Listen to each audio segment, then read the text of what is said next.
안녕하세요. DJ 선아입니다. 오늘의 사연 시작해 보겠습니다. 안녕하세요. 사람들은 흔히 정 많고 착한 게 최고라고 하는데요. 저는 그 말이 꼭 정답이라고 생각하지는 않습니다.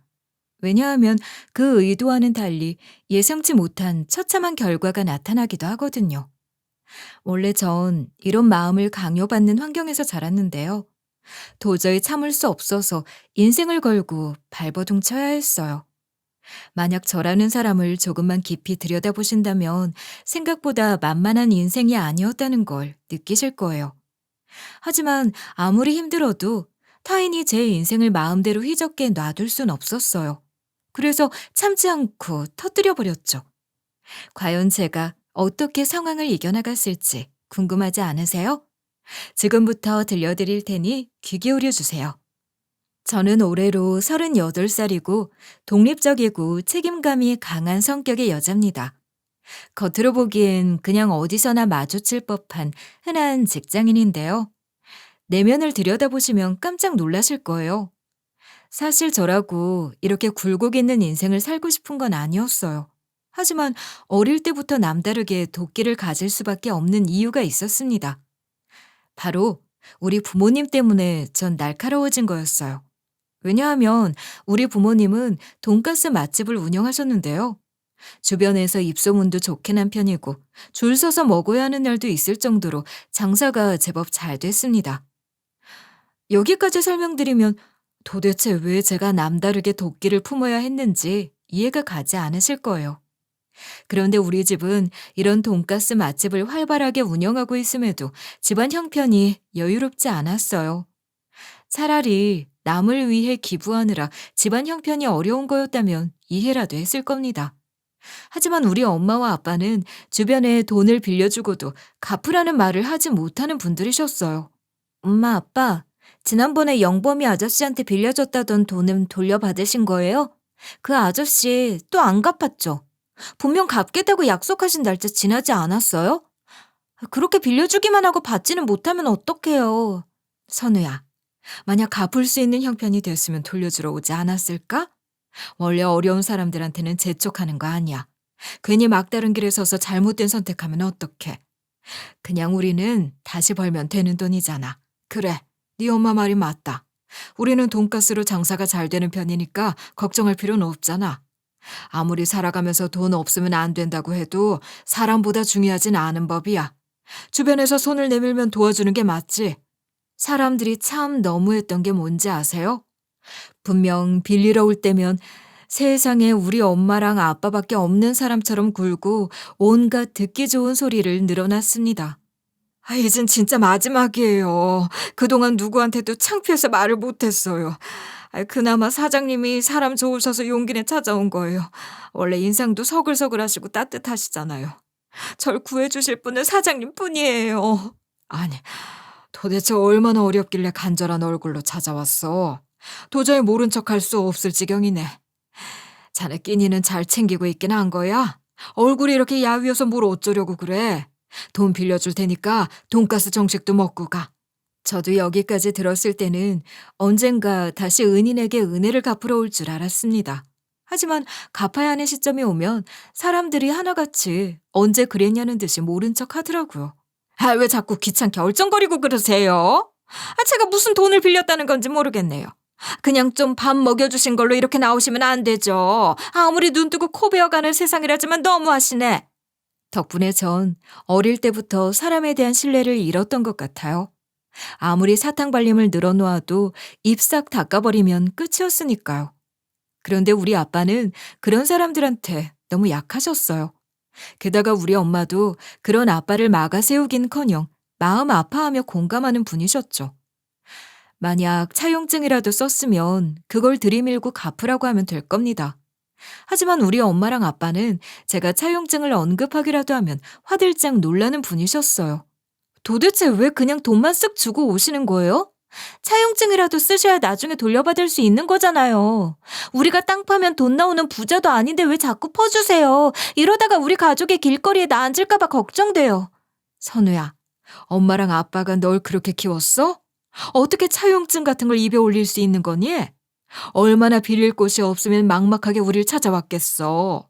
그런 사람한테 야박하게 차용증 같은 거 요구하는 거 아니다. 솔직히 자식 입장에서는 이런 엄마와 아빠의 모습이 존경스럽지 않았습니다. 그저 울분이 터져서 돌아버리겠더라고요. 당장 돈을 못 벌어서 집안 형편이 어려운 것도 아니고 돈가스 장사하느라 온갖 고생은 다 하는데 넉넉하지 않은 상황인 거잖아요. 누가 보면 우리 엄마랑 아빠가 쉽게 돈 벌어 쉽게 빌려주시는 줄 알 텐데 전혀 아니었어요. 새벽마다 단골 정육점에 들러 고기 선도 확인하시느라 날씨가 영하로 떨어져도 장갑 낄 생각조차 못 하셨고요. 무거운 재료 박스 짊어지고 몇 번이나 들락날락 하시다가 허리 삐끗하신 적도 한두 번이 아니었습니다.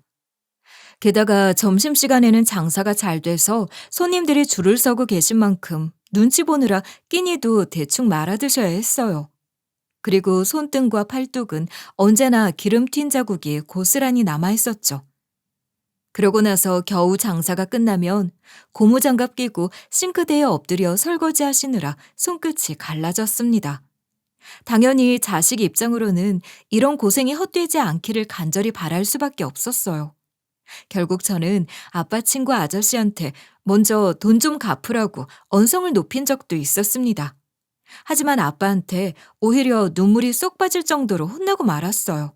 동만이 아저씨, 도대체 얼마나 낯짝이 두꺼우시길래 돈도 안 갚고 공짜밥 얻어먹으러 오세요? 워낙 돈이 없어서 양심까지 팔아드신 건가요? 우리 엄마랑 아빠도 고생해서 돈 버시는 거예요. 제발 좀 나가서 일하고 돈 좀 갚으세요. 선우, 너 무슨 말을 하는 거냐? 누가 그렇게 예의 없이 말하라고 가르쳤어? 다른 사람도 아니고 아빠 친구한테 그러면 안 되는 거야. 동만아, 내가 진짜 미안하다. 아무래도 우리 딸이 배고파서 예민한 것 같아.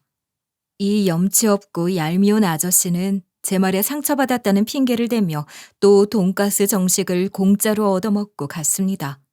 그냥 함정에 빠진 것처럼 엄마랑 아빠는 바뀔 생각이 없으시더라고요. 애초에 돈을 빌려주면서 돌려받을 생각을 안 하시는 것 같았거든요.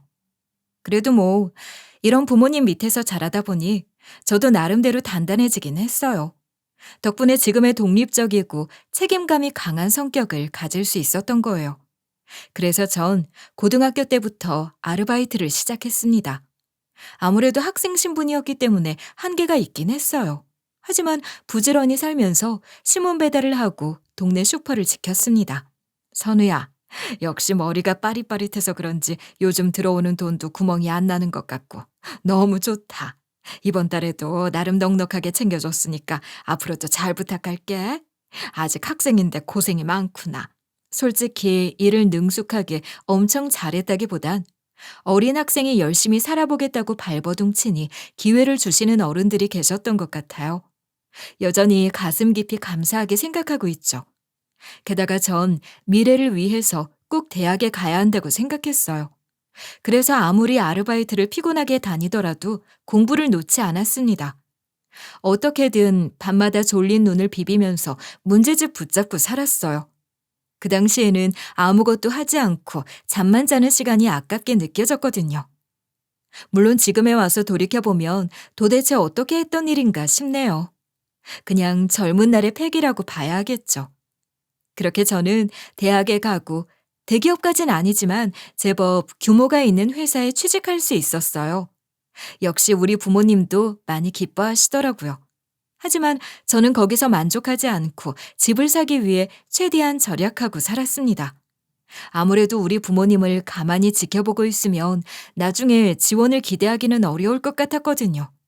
게다가 나중에 연세 드시고 편찮아지시면 제가 가만히 있을 수는 없는 노릇이잖아요. 그래서 전 연애 같은 건 기대하지도 않았고 누군가 소개팅을 제의하더라도 모두 거부했습니다. 선우 씨, 이대로 청춘을 날려보내기엔 너무 아깝지 않겠어? 아무리 바쁘게 살더라도 숨통은 트인 채로 지내야지. 선우 씨만 보면 무슨 로봇 같아. 나중에 후회하지 말고 내가 소개해주는 남자 만나봐. 선배님이 소개해주시는 분이면 분명 좋은 남자일 것 같아요. 그런데 제가 인생에 여유가 너무 없어요. 이 정도면 소개를 받는 게 오히려 선배님한테 민폐가 될지도 몰라요. 그냥 전 연애 같은 건 포기하고 살려고요. 선우 씨 정도로 열심히 사는 사람 또 없을 것 같은데. 이러다가 쓰러지면 어떡하려고 그래.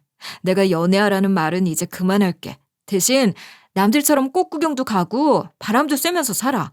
아무리 돈이 중요해도 그게 전부는 아닌데. 주변에서 저를 얼마나 안쓰럽게 보고 있는지 모르는 건 아니었습니다.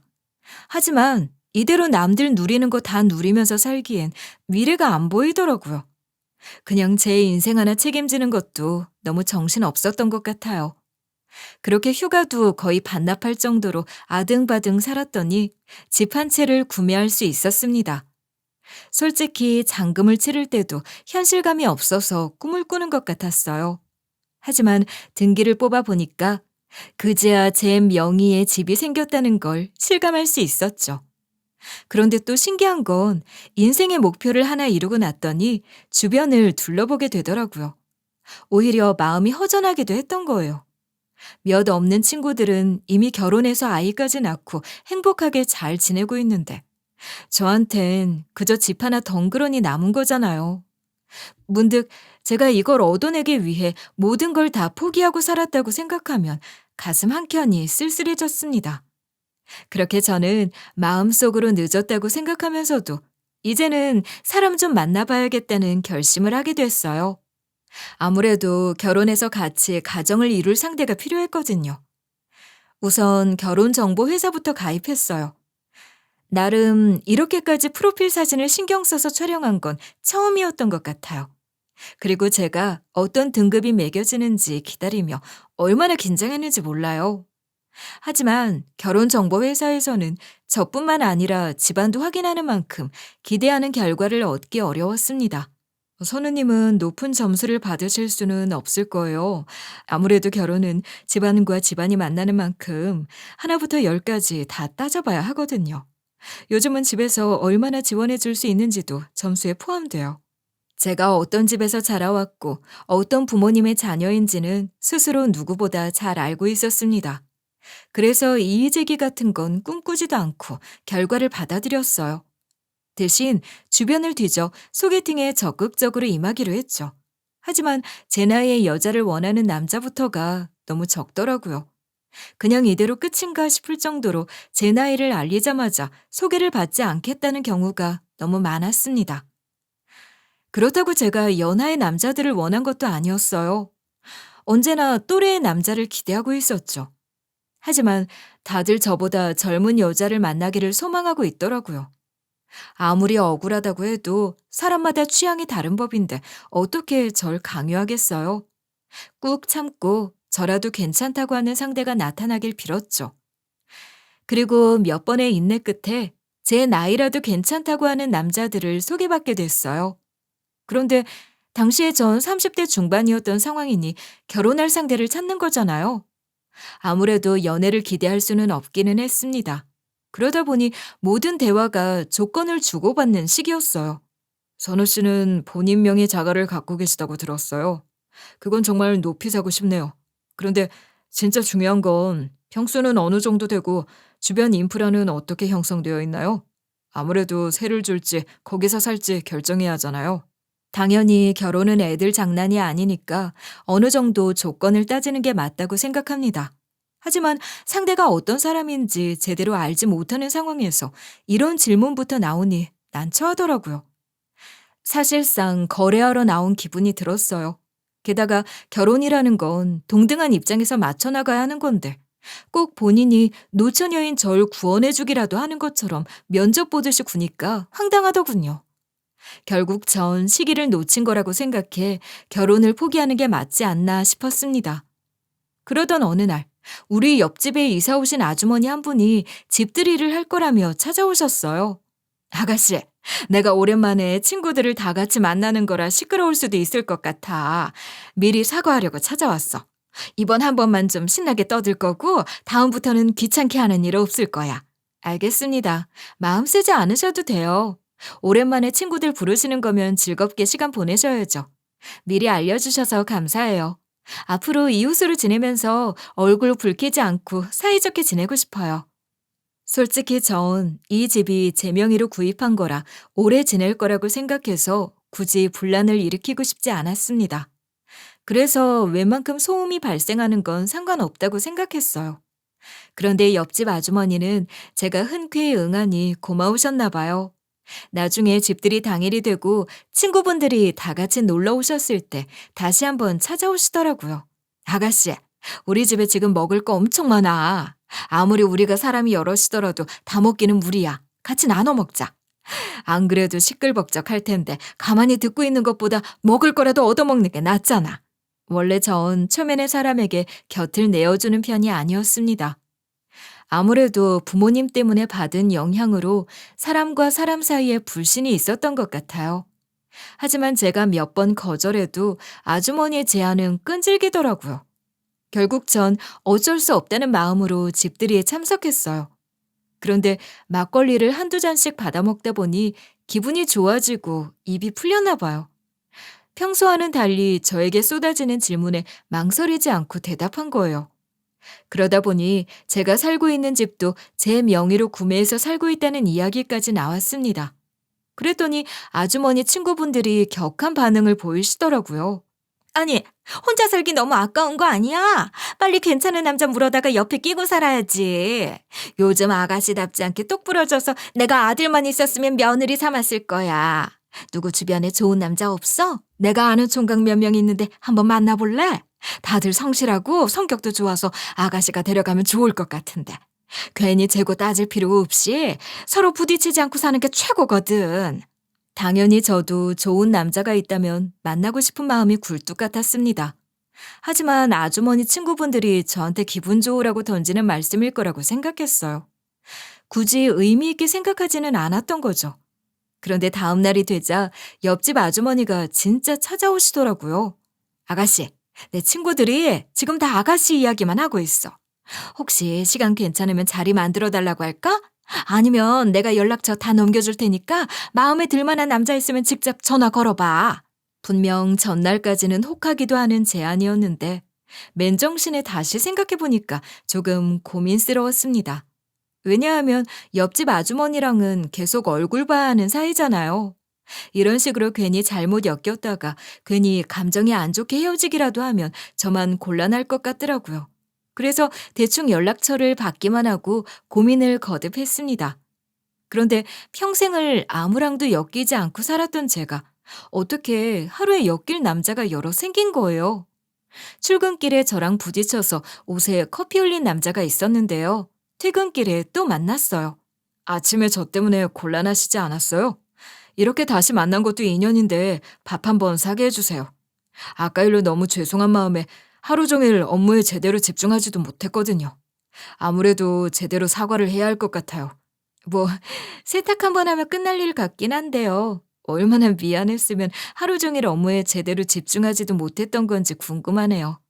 한번 밥 사주시면서 뭐가 그렇게 미안했는지 들려주세요. 기대하고 있을게요.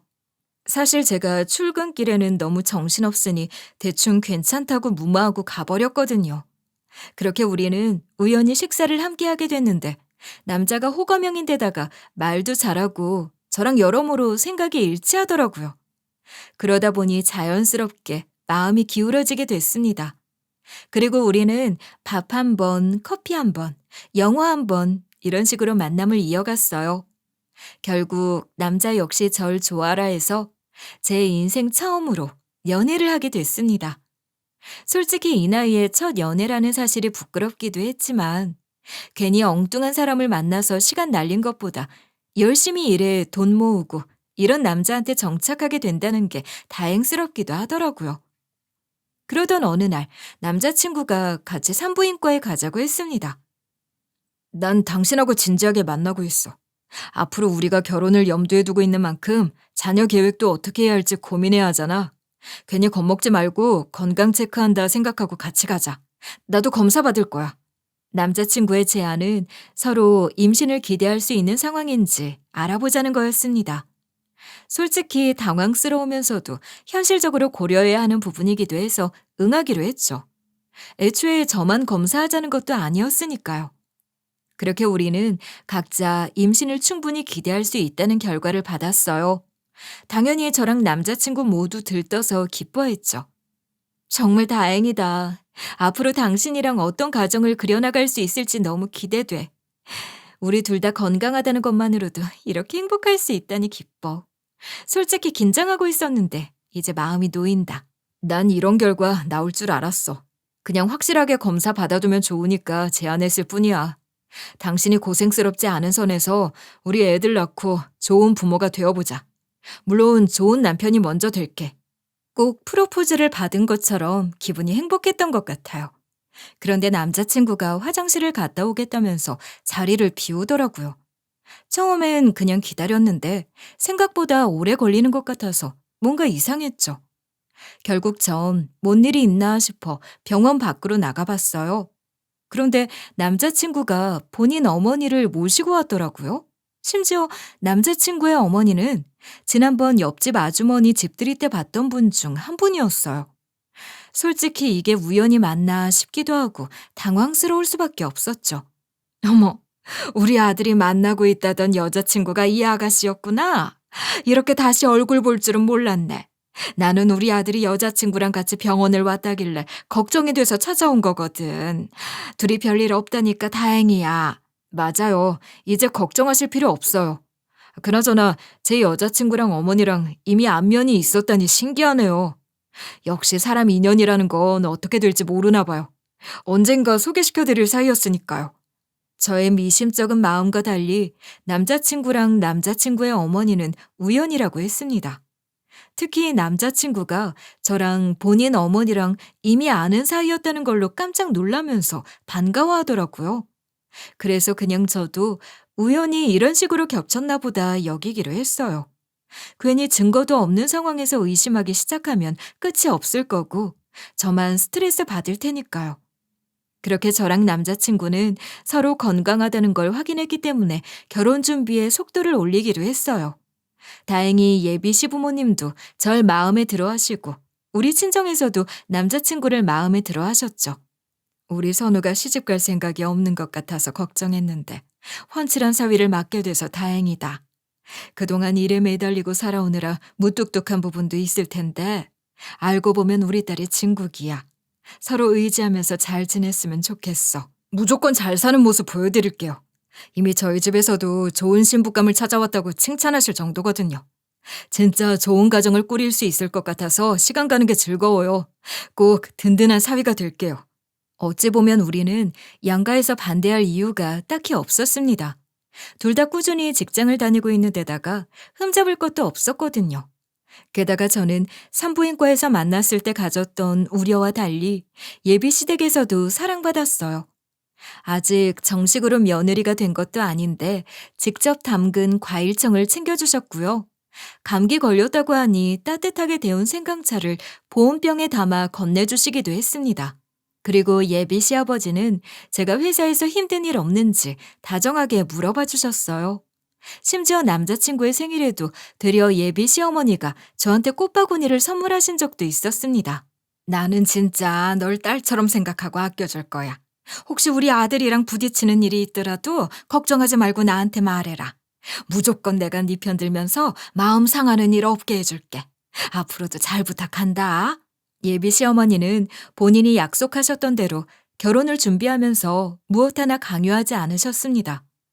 언제나 제 의견을 세심하게 고려해 주시고 결정권도 전적으로 넘기셨어요. 당연히 전 이런 집안으로 시집갈 수 있다는 게 기뻤죠. 그저 이 상태로만 시간이 무사히 흘러가기를 바랐던 것 같아요.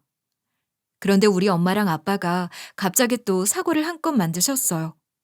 글쎄, 저 몰래 돈을 빌려줘 놓고 또 못 받아서 전셋집 내놓고 월세로 가야 하는 형편이 된 겁니다. 괜히 네가 걱정할 필요 없다. 그냥 우리가 월세로 가면 급한 불은 끌 수 있어. 분명 조금만 더 기다려주면 금방 갚겠다고 약속도 받아왔거든. 예전처럼 막 전전긍긍하면서 우리 생각하지 않아도 돼. 너한테 피해가지는 않게 할게. 아니, 엄마랑 아빠가 피해가지 않겠다고 말만 하면 끝인가요? 어떻게 딸 시집보낼 준비하는 와중에 또 사고를 치신 거예요? 그동안 얼마나 많은 사람들이 돈 떼어 먹었는지 잊으신 거냐고요? 제발 저 좀 속 편히 살게 해주세요. 누가 너보고 도와달라고 했어? 우리도 다 생각이 있어서 빌려줬던 거다. 아니 사람이 울고불고 하는데 어떻게 모른 척해? 언젠가 자기한테 여유가 생기면 갚으러 올 거라고 믿어. 사람과 사람이 서로 도와주면서 살아가야지.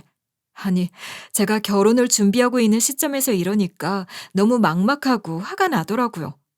아무리 누군가 안타까워 보인다고 해도 딸의 미래에 죄를 뿌리면 어떡하나요? 솔직히 사돈 입장에서 누가 이런 집에 장가 보내고 싶겠어요? 당연히 저라도 반대하고 싶을 거예요. 심지어 이게 한두 번 이러는 것도 아니고 제가 어릴 때부터 나이 먹은 지금까지 반복되니까 기운이 쭉 빠지는 것 같았습니다. 그래서 전 이를 숨길 수도 없으니 예비 시댁에 찾아가 말씀드렸어요. 어차피 숨겨질 일도 아니라고 생각했고 나중에 발각되면 더 큰일 날지도 모른다고 생각했거든요. 역시나 예비 시아버지는 껄끄럽게 여기시는 것 같더라고요. 솔직히 티끌만큼도 상처받지 않았고 예상한 대로였어요. 음, 좀 난처하긴 하구만. 요즘 세상에 그런 일로 차용증도 없이 쉽게 돈 빌려주는 경우가 있을 줄은 몰랐어. 한 번 이러고 말 거라면 다행이지만 계속해서 반복될까봐 걱정스러워. 아무래도 결혼을 다시 고민해보는 게 나을 것 같네. 저도 우리 부모님 때문에 치가 떨리고 있던 상황이라 예비 시아버지가 결혼을 반대하신다고 하더라도 충분히 받아들일 수 있다고 생각했습니다. 혹시나 또 이런 사고를 칠 수 있을 텐데 괜히 엮이기 싫을 수도 있잖아요. 그런데 예비 시어머니의 태도는 완전히 다르시더라고요. 그래도 결혼까지 무르는 건 좀 아닌 것 같네요. 사돈댁에서 며느리한테 손 벌린 것도 아니고 본인들 선에서 끝내셨다잖아요. 이미 우리 아들하고 사이가 너무 좋은데 괜히 다른 일로 헤어지게 만들기는 너무 아까워요. 예비 시어머니는 예비 시아버지를 설득해 주실 뿐만 아니라 절 위로해 주기까지 하셨습니다. 안 그래도 어릴 때부터 우리 부모님 때문에 속이 탔는데 예비 시어머니가 먼저 제 마음을 알아주시니 감사하더라고요. 결국 전 예비 시어머니 덕분에 파혼하지 않고 결혼을 진행할 수 있었어요. 진짜 딸처럼 든든한 지원군이 되어주시는 것 같아 감동했죠. 덕분에 우리 부모님도 저한테 사과하시고 남자친구와 예비 시부모님에게 이해해줘서 고맙다는 인사를 전하셨답니다. 이제는 별일 없이 평탄하게 지낼 수 있기를 바랐어요. 그저 친정에서만 문제를 일으키지 않는다면 저랑 남자친구 사이도 괜찮을 거라고 믿었죠. 심지어 제 인생에 고부 갈등 같은 건 없을 것 같을 정도로 예비 시어머니가 예뻐해 주셨어요. 특히 웨딩드레스 고를 때부터 식장에 꽃을 배치하는 것까지 제 결정을 반대하시는 일이 없었습니다. 원래 결혼식의 주인공은 신부잖아. 네가 제일 행복해야 하는 날이다. 괜히 내 눈치 볼 생각하지 말고 하고 싶은 대로 해라. 나는 네가 우리 집안에 들어오면서 첫 단추부터 잘 채웠으면 해. 그렇게 우리는 여러모로 편의를 위해 혼인신고부터 했고 많은 축하를 받으며 결혼식까지 올렸습니다. 그리고 남편이랑 들뜬 마음으로 신혼여행을 떠났어요. 그런데 비행기 타기 전에 시어머니가 제 캐리어에 선물을 넣어두셨다면서 호텔 도착하면 열어보라고 하셨거든요. 워낙 저한테 잘해주셨던 분이라 기대하는 마음으로 확인했단 말이에요. 그런데 뜬금없이 전통 홀리의 속옷이 들어있더라고요. 심지어 이걸 입어야 진정한 첫날 밤이라는 쪽지도 같이 있었습니다. 솔직히 기가 막혔지만 좋은 날이기도 하고 옛날 뿐이니 어쩔 수 없다는 마음으로 넘겼던 것 같아요. 그렇게 남편이랑 좋은 시간을 보내다가 자기 전에 씻으러 화장실에 들어갔어요. 그런데 바깥에 문 열리는 소리가 나는 거예요. 아무래도 남편이 저한테 말도 없이 나간 것 같았죠. 아까 편의점을 모두 다녀왔는데 뜬금없이 나가니까 의문이 생기더라고요. 결국 전 조심스럽게 남편을 따라 나갔습니다. 엄마, 10분 뒤에 들어오면 돼. 그 정도면 전연 처리할 수 있어. 드디어 엄마 원하는 대로 되겠다. 그동안 꾹 참고 비위 맞추느라 고생 많았어. 전연은 꿈에도 모르고 있으니 걱정하지 마. 절대로 일을 그르치지 않을 테니까. 솔직히 저는 제 남편과 껍데기만 똑같은 남자를 잘못 따라왔나 싶을 정도였습니다. 과연 제가 사랑해서 결혼한 남자가 맞는지 믿을 수 없더라고요. 그동안 남편은 제 앞에서 꼬박꼬박 어머니라 불러가며 존댓말로 예의 있게 대하는 남자였거든요. 심지어 절 전연이라고 말하는 것도 도대체 무슨 소리인지 혼란스러웠어요. 하지만 이런 상황에서 대뜸 저들 앞에 나타나 버릴 순 없었습니다. 아무래도 판을 정확히 봐야 저도 그에 맞게 대응할 수 있을 테니까요. 그래서 전 일단 호텔 방으로 들어와 씻고 모른 척했어요. 일부러 남편한테 아무것도 모르는 척하기 위한 거였죠. 그런데 남편이 방으로 돌아와서 술을 사왔다고 하더라고요. 오늘 특별한 날이기도 하고 떨릴까봐 술 사왔어. 우리 한 잔 마시면서 오붓하게 시간 보내자. 앞으로 살아갈 날을 생각하면 할 이야기가 많잖아. 이제는 진짜 부부가 된 거니까 속 시원히 털어보자고. 남편은 전혀 어쩌고 한 적 없는 것처럼 다정한 태도로 돌아와 있었습니다. 하지만 전 이런 남편한테 방심할 수 없다고 생각했어요. 이미 한번 남편의 가면 벗은 모습을 확인해버리고 말았으니까요. 그래서 화장실 들어가서 씻고 나오라고 한 다음에 술을 몰래 다 버렸죠. 그리고 남편이 나왔을 때는 빈병을 보여주며 다 마셨다고 했습니다. 그랬더니 남편은 깜짝 놀라면서도 잘했다고 하더라고요. 미안한데 이거 내가 다 마셔버렸어. 너무 긴장해서 그런지 술술 들어가더라고. 오늘따라 왜 이렇게 맛이 달게 느껴지나 모르겠네. 당신도 마시고 싶으면 내가 지금 내려가서 다시 사올게. 어떻게 할래? 아니, 난 괜찮아. 평소에 이렇게까지 마시는 편이 아니라 남을 줄 알았는데 의외다. 그래도 진짜 잘했어. 원래 이런 날에는 좀 마셔줘야 하는 거잖아. 좀 마음이 진정되는 것 같지? 어때? 컨디션이 어떤지 설명 좀 해봐. 무슨 설명이 필요한데. 너무 한 번에 마셔서 그런가 좀 피곤한 것 같아. 괜히 졸린 것 같기도 하고. 하루 종일 결혼식도 하고 비행기 타고 놀러 다녀서 그런지 몸이 노곤노곤해지네. 우리 오늘 오붓하게 시간 보내기로 했는데 어떡하지? 진짜로 남편이 저랑 오붓한 시간을 보내기 위해 술을 사온 거였다면 제가 다 마셔버려 다시 사오겠다고 했을 때 응했을 겁니다. 하지만 남편은 저한테만 실컷 마시게 하고 본인은 거부한 셈이었어요. 그래서 뭔가 꿍꿍이가 있다는 것을 확신할 수 있었죠.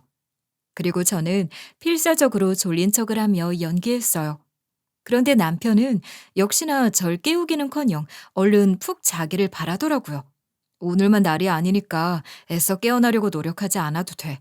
일단 푹 자고 내일 즐겁게 하루 시작하자. 당신 정말 피곤해 보여서 이대로 재우는 게 나을 것 같아. 내일도 일정 꽉 채워둬서 쉬기는 해야 돼. 좋은 꿈 꿔. 그렇게 저는 혼신의 힘을 다해 숙면하는 연기를 했습니다. 그러자 남편이 문을 조심스럽게 열고 시어머니가 들어오시는 게 느껴지더라고요. 과연 어떤 새 신부가 이런 상황이 벌어질 거라고 상상하겠어요? 도대체 이해가 안 가서 기가 막히고 어떤 일이 벌어질지 몰라 두렵기도 했습니다. 그런데 몰래 실눈을 뜨고 보니까 시어머니가 무슨 의식이라도 치르는 사람처럼 소복을 입고 계신 거예요. 솔직히 저는 이것만으로도 까무러칠 정도로 놀랐어요. 그런데 시어머니가 제 침대로 가까이 올수록 악취가 너무 심하게 나는 거예요. 알고 보니 시어머니는 무슨 기저귀를 들고 오신 거였습니다. 여기까지 오니까 도저히 못 참겠더라고요. 분명 저 기저귀를 그냥 가져오신 건 아닐 거잖아요. 심지어 새 기저귀도 아니고 오물 냄새가 진동을 하니 너무 공포스러웠습니다. 결국 저는 시어머니가 근처에 왔을 때 냅다 일어나 남편 쪽으로 있는 힘을 다해 밀어버렸어요. 진짜 더럽게 뭐 하시는 거예요? 이걸 왜 남의 신혼여행까지 들고 오신 건데요? 당신은 뭔데 이걸 가만히 보고만 있어? 왜 나 몰래 여기까지 쫓아오시게 만든 건지도 당장 말해. 소름 끼쳐서 같이 못 있겠어. 제가 고함을 치면서 일어난 거라 그런지 방심하고 계시던 시어머니는 기겁을 하면서 엎어지셨습니다. 덕분에 오물이 가득 묻어있던 기저귀는 남편한테 떨어지고 말았어요. 당연히 남편도 이런 일을 예상하지 못했기 때문에 비명을 지르더라고요. 아주 그냥 우습지도 않은 꼴이라 피가 차게 식는 기분이 들었어요. 저한테도 더럽게 느껴지는 걸 왜 저한테 끼얹으려 들었는지 어이가 없었죠. 그렇게 이 모자는 저한테 잠든 거 아니었냐면서 당황스러워했습니다.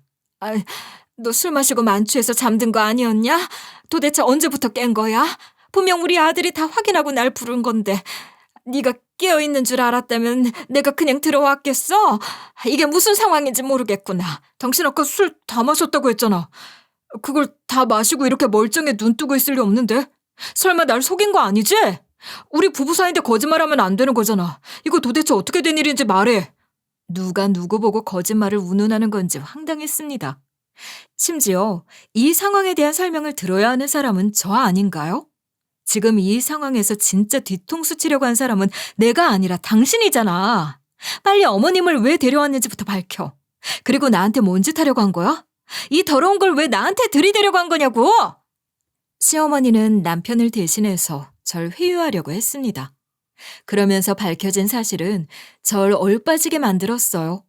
알고 보니 시어머니는 하루빨리 제가 아들을 임신할 수 있도록 도와주기 위해 본인이 직접 무당한테 들은 조언대로 해주려고 한 거였거든요. 설마 이렇게 기가 막힌 짓을 꾸몄을 줄은 몰랐습니다. 그래서 저는 당장 짐을 싸서 비행기표를 끊고 서울로 돌아가기로 마음먹었어요. 그나마 제주도로 신혼여행을 갔던 거라 얼마나 다행이었는지 몰라요. 심지어 제가 짐을 쌀 때도 어떻게든 두 모자가 막아서려 했는데요. 그때마다 호텔 프론트에 전화를 걸려는 신용을 해서 피할 수 있었습니다. 게다가 아직 절 설득할 기회가 남아있다고 느꼈는지 물리적으로 압박하지는 않더라고요. 그래서 애초에 절 잠들게 만들려고 한 거였겠죠.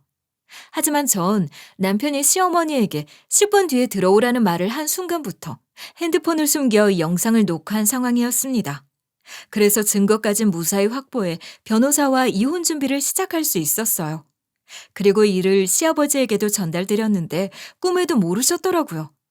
당연히 이게 뭐냐며 뒷목을 잡고 분노하셨죠. 그런데 남편은 그저 시어머니가 시킨 거라고 우기더군요. 그런 말도 안 되는 미신 때문에 신혼여행까지 같이 가서 이 사단을 냈다는 게 말이 돼? 너라도 네 엄마를 말렸어야지. 정확히 뭔 짓을 하려고 한 건진 몰라도 더러워서 못 봐주겠구나. 네가 내 아들인 게 창피하다. 저라고 일부러 그랬던 거 아니에요.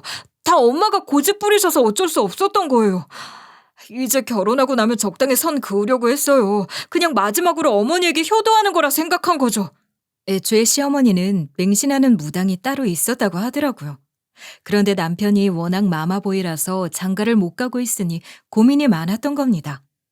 그래서 여러 고민 끝에 집도 자가로 가지고 있어 생활력이 있으면서도 친정이 대단하지 않아 적당히 가스라이팅이 될 거라고 믿어 절 며느리로 삼으려고 한 거예요. 심지어 저와 남편의 첫 만남도 시어머니가 사주에 우연을 가장한 거였어요. 그렇게 제가 손자까지 낳아주면 모든 게 완벽할 거라고 믿은 거죠. 이제 와서 남편이 본인은 시어머니랑 다른 생각을 갖고 있는 것처럼 알려주더라고요. 어머니가 워낙 간절하게 애원하셔서 어쩔 수 없었어. 나라고 마음이 편했던 건 아니야. 그래서 일부러 당신 자고 있을 때 부른 거잖아. 이제는 아버지도 모든 상황을 아셨으니 중재해 주실 거야. 당신은 걱정하지 않아도 돼. 이제 와서 무슨 소리를 하는 거야? 당신이나 어머님이나 둘 다 똑같이 역겨워. 나보고 전혀 어쩌고 할 땐 언제고 이제 와서 꼬리를 잘라? 차라리 지금이라도 알았으니 잘 됐어. 무조건 당신이랑 갈라설 거야. 결국 저는 남편과 이혼을 무르지 않기로 굳게 마음먹었어요. 그리고 제가 만들어둔 증거에 의하면 남편은 시어머니의 계획을 사전에 인지하고 있었던 데다가 절 순순히 따르지 않을 사람이라고까지 말했기 때문에 시어머니의 기행에 동조한 것으로 볼 수 있었습니다. 게다가 저는 동의 없이 불쾌하고 위협적인 상황에 놓인 거였잖아요. 생각보다 어렵지 않게 정신적 고통을 받았다는 사실을 인정받을 수 있었어요. 덕분에 위자료까지 받으며 이혼할 수 있었죠. 내가 다 널 위해서 조언까지 받아왔던 건데 꼭 그렇게 매정하게 떠나가야겠어? 무슨 위자료까지 받아가겠다는 거니? 그동안 내가 너한테 얼마나 잘했는지 모르는 거 아니잖아.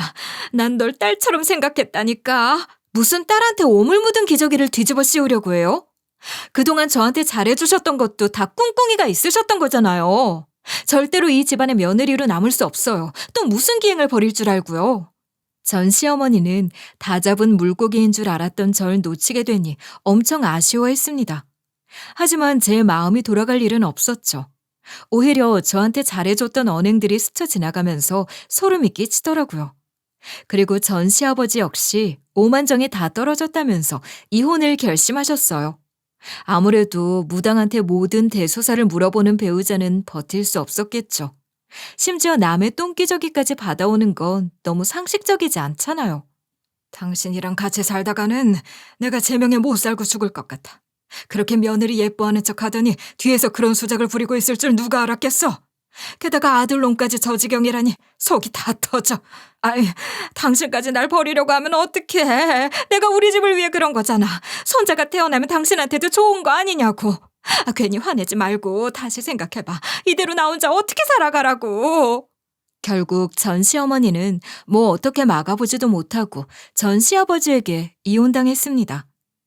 그런데 진짜 웃기는 게 뭔지 아세요? 바로 전 시어머니가 본인이 불행해졌다며 무당한테 따지러 갔다는 거였어요. 심지어 그냥 말로만 따지러 간 게 아니라 제대로 행패 부렸다고 하더라고요. 아주 그냥 바닥에 드러눕고 고함 지르면서 책임을 물었다고 합니다. 분명 내 인생이 말년에 더 좋을 거라고 호언장담하지 않았냐고. 내 아들은 뭐 제대로 살아보기도 전에 이혼당하고 나까지 쪽박 찼는데 어떻게 책임질 거야. 그동안 나한테 받아간 돈 토해내. 결국 전 시어머니는 무당의 멱살을 잡고 넘어뜨렸다가 상해죄로 고소당했다고 했습니다. 그러고 나니까 전 남편은 이제야 본인도 무당과 어머니를 벗어나 정상적인 생활을 영위할 수 있을 것 같다면서 저한테 재결합을 요구했어요. 이제는 진짜 정신 차렸으니까 당신이랑 행복한 가정 꾸릴 수 있을 것 같아. 우리 다시 시작해보면 안 될까? 진심으로 반성하고 있어. 얼마나 기대 많이 했을 텐데 하필이면 신혼여행 첫날 밤의 기억을 엉망으로 만들어서 미안해. 됐어. 당신이 고등학생 풋풋한 첫사랑하고 있던 것도 아니고 나이 먹을 만큼 먹어서 결혼생활 하려던 건데 이제 정신 차리면 어떡해? 겨우 빠져나왔는데 다시 진흙탕 속으로 들어갈 만큼 난 멍청하지 않아. 앞으로 생사도 알려주지 마. 그렇게 전 남편은 저한테 단호하게 거절당하고 나서 결혼정보회사를 전전했지만 모두 실패했다고 했습니다. 그저 돈만 무지하게 날렸다고 하더라고요. 그리고 지금에 와서 보면 저의 결혼을 반대하셨던 전 시아버지야말로 정상적인 생각을 하고 계셨던 것 같기도 해요. 굳이 저한테서 뜯어내려는 게 없으니 며느리로 드리고 싶지 않으셨던 거죠. 그리고 이웃 아주머니는 그 친구가 설마 그럴 줄 몰랐다면서 저에게 진심으로 사과하셨습니다. 하지만 저는 이 옆집 아주머니의 잘못은 없다고 생각했어요. 당장 저도 신혼여행 첫날 밤까지 눈치채지 못했으니까요. 아가씨, 나 때문에 괜한 것이랑 엮여서 욕받네. 정말 사과하고 싶어. 일부러 그런 것인 줄 알면서 자리 만들었던 건 아니야. 근데 다른 친구들도 깜짝 놀랐거든. 그나마 첫날 알았으니 다행이라고 생각하는 게 좋겠어. 네, 그렇게 생각해야 할 것 같아요. 괜히 아주머니를 탓하고 싶진 않으니까 걱정하지 마세요. 도대체 제가 뭘 잘못했다고 그런 일을 겪어야 하나 싶었는데 그냥 인생 경험했다고 쳐야겠어요. 굳이 이웃 아주머니를 탓하고 싶은 생각은 없지만 안 좋은 기억으로 엮이게 된 건 맞으니까 이사 가기로 마음먹었습니다. 그래서 전 제 명의의 집을 세주고 회사 근처에 깔끔한 원룸을 하나 얻어 나왔어요.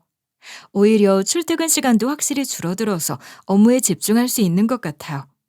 덕분에 이혼 후유증 없이 일상생활로 잘 돌아왔답니다. 그리고 우리 친정에서는 뭐 그런 일이 다 있냐면서 걱정해 주셨어요. 그리고 뭔가 반성하고 깨달으셨는지 진심으로 사과하시더라고요. 세상에, 어떻게 너한테 그런 일이 일어난 건지 모르겠구나. 아무래도 우리가 너한테 충분한 부모 역할을 해주지 못해서 네가 잘못 엮였던 것 같기도 하다. 진심으로 사과하고 싶구나. 무조건 미안하다. 우리 딸, 이제는 고생 끝에 좀 행복해지나 싶었는데 그동안 우리가 너한테 제대로 힘이 되어주지 못했던 것 같아서 후회되더라. 진심으로 사과할게. 이제라도 네 부모 노릇을 톡톡히 해주고 싶어. 솔직히 이런 엄마와 아빠의 말이 감사하면서도 크게 바뀌지는 않을 거라고 생각했어요. 아무래도 한평생 남한테 약한 태도를 보이며 살아오셨으니까요. 그런데 다행이라면 다행이게도 우리 엄마와 아빠는 두 분 다 이제 함부로 돈을 빌려주지 않으세요. 진작 이러셨으면 좋았을 거라는 생각이 들기도 하지만 아직 인생 한참 남았으니 변화를 기쁘게 받아들이려고 해요. 지난번에 아빠 친구 아주머니가 찾아와 온갖 사연을 늘어놓으며 애걸복걸했음에도 아빠는 밥 한 끼 챙겨주고 돌려보내셨습니다. 그렇게 두 눈으로 직접 변화를 마주하고 나니까 마음이 놓이더라고요. 어린 시절부터 제가 울분 터지며 말했던 게 드디어 통한 거죠. 그리고 저는 이혼의 아픔을 딛고 회사에서 같은 돌싱끼리 연애하고 있어요. 아무래도 사내 연애라서 조심스럽기는 하지만 퇴근하고 나서 서로 의지하며 지내는 게 많이 힘이 돼요. 다만 우리는 둘 다 같은 상처를 가진 만큼 섣불리 결혼을 생각하지는 않기로 입을 모았습니다. 꼭 서류상으로 묶여야만 사이가 확실해지는 건 아니니까 우선은 서로 의지할 수 있는 짝꿍이 되어주자. 사실 지금 이대로도 당신이랑 가까워져서 행복하거든. 앞으로 당신이 날 신뢰할 수 있도록 노력할 거야. 이제는 누군가를 만족시키기 위해 산다거나 누군가를 감당하기 위해 살진 않을 거예요. 무엇보다 제 자신을 잃지 않는 게 중요하니까요. 아무리 인생이 뒤집어져도 결국 스스로 바로잡아야 하는 것 같아요. 그러니 여러분도 여러분의 인생을 포기하지 마세요. 결국 여러분을 구할 수 있는 건 본인뿐이거든요. 지금까지 들어주셔서 감사드립니다.